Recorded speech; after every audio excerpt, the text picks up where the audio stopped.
Right, here we go. MPL presents Cricbuzz Live marquee game. The Mumbai Indians are playing against the Chennai Super Kings. There's 6 IPL titles there between the two teams. So yellow versus blue. They're always a big match. So we've got our big guns out in our studio as well. Simon Doull, Bhattacharjya, and dwarfing them the red table in between. Sorry, it's a concern, isn't it, that we're all in blue tonight? I need to go and see my tailor, I think, Joy. I mean, I'm surprised at you in blue. I mean, Mumbai, Kolkata, a little bit of a rivalry there. I mean, I think I need to find... Yellow doesn't suit me. I need to find a tailor, maybe get a yellow shirt. He bleeds purple. If there's any tailors out there that want to make me a nice yellow shirt, well, maybe that's an option. He's going out. He bleeds purple and gold. I know. Michael Vaughan's wearing blue and gone to the ground today. Yeah, he's got his family over, Michael Vaughan, so he's been with us the last couple of nights in the Cricbuzz studios, but he's got his family over tonight. Young Archie, his son, is an absolute cricket nut. He's got an academy that he's attending here for a few days as well, so he's doing some training while he's here, and they're going to the game tonight. I wonder if he follows his father on Twitter, he'll get stirred a little bit. Also, very interestingly, Michael's basically from Lancashire, but he's played for Yorkshire all his life. Correct. His son is signed up for the Lancashire team. So his son will be playing for Lancashire. Bitter enemies out there, you know. War of the Roses and all that. Cross the Pennines. They call it the Pennines, and you're in between Lancashire and Yorkshire. And very, very big rivals. Right, now the pitch report said lots of runs. You always get lots of runs at the 1K. So let's believe it, that there will be lots of runs. It's a difficult one to believe it nowadays, though. It is the toughest gig in the world. I think doing a pitch report is the toughest gig in the world. If you do a pitch report, just steer clear of a score. Yeah. Steer clear of a score and never say it's an absolute belter. You always put it back on the players. If the players bat well, they'll score, they'll get a good score. If they don't bat well, it could be trouble. So don't put a score on it and try to steer clear of predictions. Now, blame it on the players. What was interesting at the toss was both captains said they would have liked to chase, but Rohit Sharma said it's a blessing in disguise to bat first. I actually thought that MI's best chance was win the toss, bat first, put up a score and try and squeeze CSK. Yeah, as long as it doesn't get too wet later on. I think, I said this last night, that I think Mumbai are probably a team that is more capable of getting 215, 220 than Chennai is, but when batting first, that's their opportunity to do that because they can play with some freedom. We haven't quite seen Rohit play with the freedom that we want yet at the top of the order, Joy, have we? He needs to just open up, I think. Yeah. Surprised a little bit with their team tonight. Again, I thought they might have brought Ishan Kishan back in. But then why is it? It's almost become all over the world in T20, it's almost become a law. If you win the toss, you bowl first. It's almost become a law. The results don't bear that out because this year so far, 14 finished games, it's 7-7. To whether you bat first. Now, the reason you've got 6 there is because there's a super over there, but they did bat second in that game. But 12 out of 14 they've chosen to bowl first. Now this makes it 13 out of 15. It's almost as if they're saying, no, you bat first, we'll see what you do. No, I think it is, you alluded to an earlier problem, the inability of anyone to be able to read these pitches. And I think when you're saying that, I'm going to field first, I think your first statement you're making is, look, I don't understand this pitch. You figure it out first, then I'll think about it. I'm sure you have to find a way to combat dew. I mean, technology is doing incredible things these days, but we can't stop the dew from coming. From forming. No, from falling. Not falling. It's amazing. I mean, they spray grounds, they use special spray to try and stop it from forming. And look, I don't know the answer to it, Harsh. I said again last night, I was in Chennai, I've never seen a wetter ground. I mean, it was like it had rained. And it was that damp underfoot. And they changed the ball 3 times? Yeah, and see, that's the other thing. I like that. I say, look, why don't we give all of these teams brand new balls for training and just go and gather them up at the end of training? Just give them brand new balls. Every time they train, give them 2 boxes of brand new balls and go and grab them again when they've finished training. And this is, I think, something the IPL should be doing and looking at and saying all of those balls are coming back to us and we're just going to use them. Because I don't think... what we don't want is the toss dictating the outcome of the game because the ball is wet in the second innings and it's not possible to chase. So if the ball's got to be changed every 3 overs, 4 overs, just change it. No, but they do. They do that. They give us the balls, they give the teams the ball and they actually take them back. Yeah. It's just that I feel they don't offer them out as often as they should. Well, that's what they should be doing. Do they always get like back the number that they've given? No. No, we're not doing that. Certain players in certain teams have got a really good collection of nice white cricket balls in their, I can tell you cricket cases. there's a flourishing industry in that. Don't even have me started on that. I thought so. That's Don't why I you said I'm know? not going there. Because that's, when you're playing as a kid, the ball costs 3 rupees or 5 rupees. These cost 10,000-12,000 rupees. Yeah. Each ball is 10,000-12,000 rupees. So it's incredible. After practice, one of the hardest things is to figure out get the balls back. Yeah. Can you imagine frisking every player out after practice? Have you got a cricket ball on you? Or are you still wearing your guard, or is that? Sorry. Stop it. No. Joy, cut. Joy never said that. Joy didn't say that. Let's look at the sides then. A couple of changes for Mumbai. But this Mumbai team reminds me there was a very good, great Hindi Is it a film. risque joke or is it No. It's not a joke at all. It's a very serious comment. It reminds me of the great Hindi film made in the 70s called Kal, Aaj aur Kal. Because if you look at the team, Yuvraj Singh, Kieran Pollard and Lasith Malinga are the greatest players of 2013 or 2014. Okay? Then you have our man, the young man, Rahul Chahar, who's probably the greatest player of 2023. And then today's players, you can see Rohit Sharma, Hardik Pandya, Kunal Pandya, they're today's players. So it's strange. You have 3 players who are match-winning players in 2014. But should all 3 of them being played today for Mumbai? You begin to think it needs a bit more of tomorrow and a bit less of yesterday, maybe. I think Behrendorff for McClenaghan was predicted. Yeah. Would you have gone Ishan Kishan, Yuvraj Singh? I still would have bought Ishan Kishan, and I think the thing that might come back to haunt Mumbai is Yuvraj getting 50 in that opening game, just because they feel now they have to play him, and he's going to get another 3 or 4 games. I'm not sure that he's quite at his most dangerous, and I think Ishan Kishan will offer more to them in the field and in time with the bat. So more game time for him, the better, I think. If there's one ground that Yuvraj can bat on, it's this one, because the ball will come on easily. But look at the runs he's got so far have been either against a leg spinner or a left-arm spinner bowling in his arc. Absolutely. And Dhoni is far too clever to allow him that option. Yeah. And this is the kind of bowling that you wake him up, 20 years later But also. they have 2 left-arm spinners on this. Sorry to Chennai. Actually, I'll come to you. Let's look at the Chennai team as well, because they played a couple of left-arm spinners. So today there's no Santner. There's Ravindra Jadeja. That's it. Yeah, they've got just the one left, one spinner. Yeah, and they've got Imran Tahir. But he bowls more wrong. He probably bowls more wrong. He'll bowl wrong-ons, I think, consistently to the left-handers if he gets that opportunity. Suresh Raina, if they want to bowl an off-spinner, could possibly bowl to Yuvraj. Yes. I'm not sure whether that's the option. They've gone without Budgie. I mean, Budgie was so good for them in the first 2 games, and they left him out for Mitchell Santner in that really wet game, and Santner couldn't hold on to the ball. He bowled a couple of hand-to-head balls, which weren't too good. So he's gone tonight, and they've brought in another seam bowler, which I think is the right thing to do on the surface. So again, 8 bowling options. 8 bowling options. If you include Raina, there are 8 bowling options out there. He's always gone there with all his cards, still in play. And if you look at Mumbai doesn't have that many bowling options. If somebody really goes under the pump, they're going to struggle. Okay, we are going to be talking about the teams as well. You can go and create your own super team too. This is MPL presents Cricbuzz Live. So what do? Download the MPL app. That's mpl.live/superteam. Select a match, and then pick your teams and just join a contest and make your super team. We've all made super teams over a period of time. So maybe you can make your own super team and see how you go. The other option was Ben Cutting for Kieran Pollard. But Mumbai is a team that sort of places store on loyalty. They desperately want Pollard to come right. Oh, they know that he's a match winner. It's just how many matches has he won of late? Yes. And that's the key. How long do you continue to go down that road until you say enough is enough? And Ben Cutting had 2 opportunities last year at the back end where he almost got Mumbai over the line in one and did in another.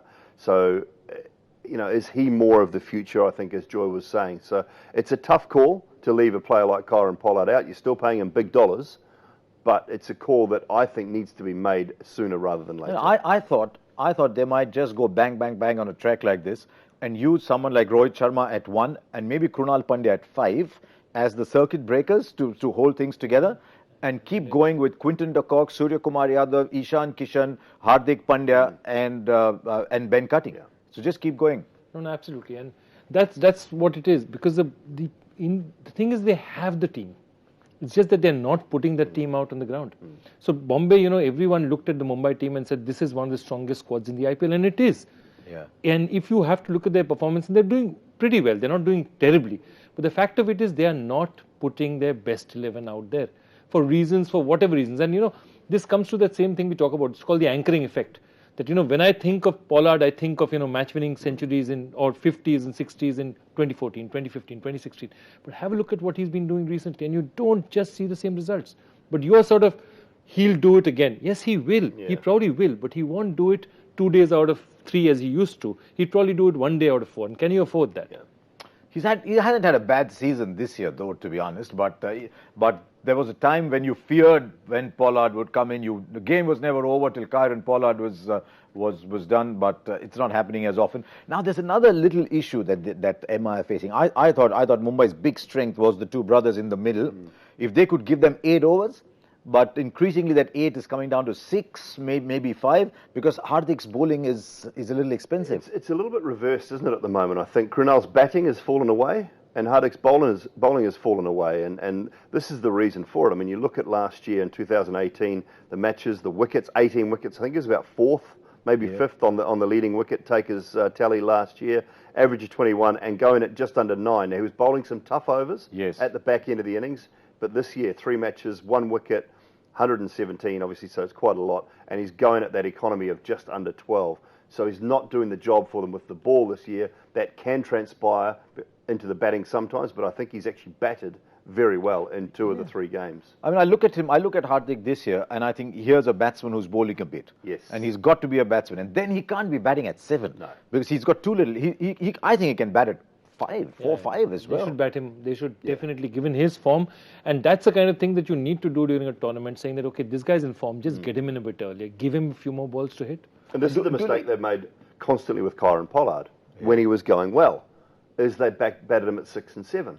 Kieron Pollard in 2014, 15, 16 should have been batting 5 for the Mumbai Indians. He's a better player than just a slogger and a guy who can only finish an innings off. He's actually, his first-class record was as good as just about anyone who'd playing in that West Indies Test side at the time. So he should have been batting 4 or 5 for Mumbai in those times. And I still think, although he was good, they would have got a lot more out of him in those years as well. Now, Dooley, tell me, if you haven't played enough cricket, you're a bit rusty. Now, that's what's happened to Hardik Pandya post the injury in the Asia Cup. He's just played 6 or 7 games. He's played 1 first-class game, a handful of ODIs, 3 ODIs, 3 T20s, I think. Batting comes back faster than bowling. Correct. Would that be a fair comment? Yeah, well, 100%, because when you're injured, you can practice your batting. You can still practice your batting. You can still hit balls, even though it's not as powerful. You're maybe not in the nets facing the genuine quick bowlers. You can still hit balls. But when you're injured as a bowler, you can't bowl. Yes. So he can go back to the nets. He can work on his batting. He can work on his technique. He can work on some power, but he can't bowl balls. And there's no substitute for bowling balls in a game and facing the heat of the moment and the heat of the pressure. And that's the issue with Hardik Pandya. My thing about him, though, also from an Indian point of view, and I said this last year, when I look at his action, it's an action that will break down. It's an action that will cause him back and groin problems consistently, and they still haven't done anything about it. The only good point, I'm thinking that at least this year they have Zahir Khan. And if there's any player in India, bowler in India who understands dynamics, he's got a gym of his own, he's interested in fitness, maybe he'll be looking at it. Obviously, the other point is you can't do it 1 month before an IPL. No. You need the summer off, maybe the summer of the this World year. Cup. I mean, India really need Hardik Pandya to consistently bowl 7-8 overs at the World Cup. The other change in the MI side is no Mayank Markanday is injured. People have been talking very highly of Rahul Chahar, young boy. His elder brother is going to be in the other side. I think Deepak Chahar plays all right around the year. He puts on yellow and he's a different bowler. All of a sudden he's a different bowler. Nobody goes after him either. Yeah. No. All 3 games so far for Mumbai, he's bowled his 4 overs up front. He's bowled over 1, 3, 5 and 7, done. Yeah. And he's bowled them beautifully. So what do they do tonight on a surface that looks good and could be tough to bowl on? Does MS keep him going, or does Rohit Sharma, does Quinton de Kock go after him? I don't think MS still knows. I think MS just goes out with all the options, and then he plays by instinct. But no one's taken him on. And now 3 times, nobody's taken him on. 3 times out of 4, he's only played 3 overseas players. Yeah. And he's got a gun T20 batsman at the top of the order in Faf du Plessis available there, but he's insisting on opening with Ambati Rayudu. Yeah, but that's the difference. Look at Raidu's confidence, because he now knows that this skipper will back me. That's what's made a difference to all the players that play for CSK. That's what he gives them. So even if you look at, Deepak Chahar got 8 wickets on his first-class debut. Brilliant first-class debut, and then fell away a bit. Yeah, right. And he's been okay. He's been around the scenes, India A and all. Hasn't been picked for them also of late. So this is really the time, as he says, he just turns it around. The other interesting thing is he usually had this out-and-out swing bowler. Deepak Chahar is known for his swing up front, okay? But normally it was an international bowler. Yeah. For the longest time he had a lot of them, and then you had the sort of slow bowlers. So he knows Deepak Chahar will never finish for him. Now, but up front he'll give him something. Now all these whistle Podu people, all this CSK gang, all of them, the one team they'll be wary about is the team in blue. Because there's only one team that's got a better win-loss record against them than, there's no other team that's got a better win-loss record against them than Mumbai. It's 13-11. I think it's 5-3 in Mumbai. Yeah, and 5-3 in Mumbai's favour. Don't Mumbai need this win? I mean, Mumbai have conceded runs. Mumbai are down on net run rate. Mumbai have conceded points. It's almost as if, I think Joy will understand this better. When you're flying kite, you say deal, deal, deal. And then they keech. So, they let go, and then suddenly pull it back. But they need these points. They do. They're desperate for them. And, only one or two guys have stood up for them at different times early in this tournament so far. They need a better team performance. Rohit needs a start. I mean, he's got an opportunity on a great surface from the looks of it to start well tonight, to show some aggression. And I think the key to Deepak Chahar and negating him at the top will be Quinton de Kock. Correct. To look for Quinton de Kock to maybe even bat out of his crease, bat a little bit further down, look to walk at him with that swing and negate that and look for that leg side. So keep an eye on that during the first sort of 3-4 overs of the game tonight. I actually think if Quinton de Kock tees off, and that's the reason he's in the side, he's in the side to tee off, then he lets Rohit play the way Rohit wants to play, And Rohit's got to be thinking batting 16, 17 overs, whatever, and then keep going. And also they need to invest in de Kock, because de Kock, if you remember, is one of the few players who was traded in. So they knew they wanted this big gun international batsman who's going to do it for them. De Kock, unfortunately, has, he's got a century for Delhi. He got some runs the other day. He has never, like Sanju Samson, almost never got runs on consecutive days. So he gets big runs one day, then he doesn't have runs for a couple of days. I wonder what would have happened if Quinton de Kock was picked by Sunrisers and they had a century opening partnership. Would Warner and de Kock have run into each other's arms like like they did with him and Johnny Bairstow the other day? Not sure about that. I'm not sure about that. This is like, this IPL is all like that. Seeing all these players is like, seeing them in Hindi films being reunited. Being reunited after 20 years. I mean, there you are. Brothers. Now, Johnny Bairstow has an unusual method of greeting people, right? Correct. And David Warner has an unusual method of everything. And there they are into each other's arms, literally like the last, he was right, last reel of a Hindi movie. Bhaiya! They have blood for each other. We were saying that yesterday. It was in the space of one day, in 2 games, from a 4 o'clock game to an 8 o'clock game, we had Bairstow and Warner and Smith and Stokes cuddling, high-fiving, glove punching in the middle. And that is the beauty of what IPL does for world cricket. It's fantastic. Quick one before you go ahead. We haven't talked much about the yellow way. What? Yellow army. Whatever. So you've got Deepak Chahar. They've brought Mohit Sharma back in because I think they want him to bowl at the end, along with Dwayne Bravo maybe. So they've got a pretty seam-heavy bowling lineup, which I think is not the way Dhoni enjoys playing. Right? Dhoni likes to close games with his spinners. He's got Tahir and Jadeja, and he's got four seamers. Now he gets a bit of batting out of Deepak Chahar as well, but you don't want to go that far. So what about a little smoky at the top? Suresh Raina to bowl the first over to the left-handed de Kock. They could. Knowing Dhoni, anything could happen, but normally he pulls his moves after the game. You used to be a bricklayer. Right? Did you always build the back wall before the front wall? Because you just think so differently. I just wonder. That's why I'm a little surprised they haven't played Harbhajan, because of the left-handers, obviously Yuvraj taking away the ball away from him. Could it be the dew effect? Playing de Kock, possibly. Possibly that's the case. But they could have had that. They could have gone that way rather than Chahar. I don't know. Now not rather than Chahar, rather than Shuttle Tuckle. Now people people may think New Zealand is in the far corners of somewhere. We don't really know where New Zealand is. By the time we get there, we've lost the series. By the time we figure out where we are. By the time we've woken up, we've lost the series. That so often has happened. One of the reasons New Zealand always win the first test of a home series is by the time people figure out where they are, they've lost the first test.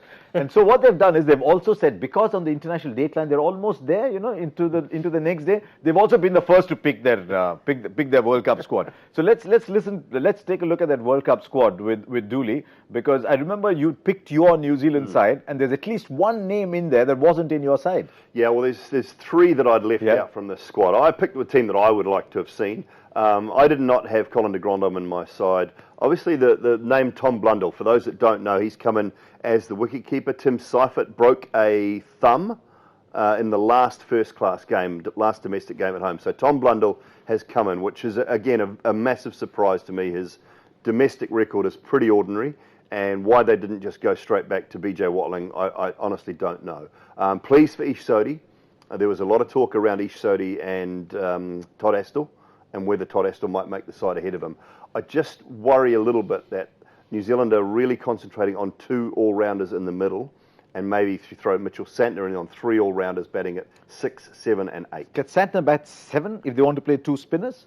Well, he'll bat 8 anyway, because they'll only ever play. So if the starting lineup would be Nichols and Guptill up top, Williamson at 3, Taylor at 4, Latham at 5, Neesham at 6, de Grandhomme at 7 perhaps, and Santner at 8. Then Sodhi at 9, and Ferguson and Bolt. And then you've got Ferguson and Bolt to open the bowling if required, Neesham and de Grandhomme to do some seam bowling, and Sodhi and Santner to bowl some spin. 6 bowlers ready. Yeah, and if you want to leave one of the spinners out, you can bring Tim Southee in. Yes. If it's not really looking like spin bowling conditions, you bring Southee in for one of the spinners. Okay, so there you are. New Zealand first with the announcement of the teams. Is it 23rd April or 30th April?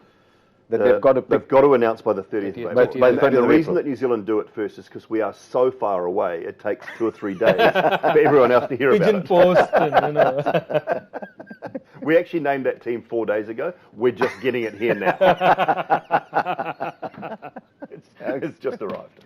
India will, if the deadline is 12 o'clock, India will name their team at 11:58. Because in India we have many minutes, but eventually there is only 1 minute in our country, and that is the last one. So we'll get it. Okay, it's our MPL prediction time. Maybe a little due there, maybe to affect what's doing. So I'm going to go with the fact that Rohit and Deacock get it right today, so I'm going to go at a big one. I'm going at 185. And that's big. But they've already scored 175 plus everything. I know you said 185, so up to you. Why am I? All right, I'm way above that. Okay. I'm way above that. I think if they get it right, they're capable of scoring in excess of 200. So we'll tonight go 209. 209. Okay. 185, 209. Okay. I mean, I was going to say 190 anyway, but you said 185, so I'll go a little up. I'll go 193. 193, okay. And I actually think it might be enough if they do get those. Okay. Okay. Right. So there you are. We've had the predictions. Let's wait and see what happens. This is a marquee game, by the way. Mumbai are the only team that's beaten Chennai more often than the other way around. So if you think that's a riveting contest, then let me tell you that this silver-haired gentleman sitting over here has put on his cruelest streak and come up with as tough a question as is humanly possible. So all you guys who sit there, just punching in your answers the moment the question comes, here's one for you. Okay, yeah, this is a genuinely nasty one. This test in the early 90s would normally have been remembered for being the debut of an Asian superstar. It's unique because of a very singular judgment which has never ever happened before or after in the history of Test cricket so far. Which test and what strange judgment? Take that judgment in inverted commas. What is this test remembered for? It's unique. Okay, so the clues are debut of an Asian superstar and a unique judgment. Yeah. Okay. And okay, I'll put in one because I'm just in kindness of my heart. John Wright will feel unlucky to have missed out. Okay, John Wright will feel unlucky to have missed out. Now, Joy thinks that this is a killer question. It's up to all of you to get on and quickly prove him wrong. Remember, hashtag Cricbuzz Live, up with your questions. Let's see what happens. We'll be back in the 10th over with Cricbuzz Combox.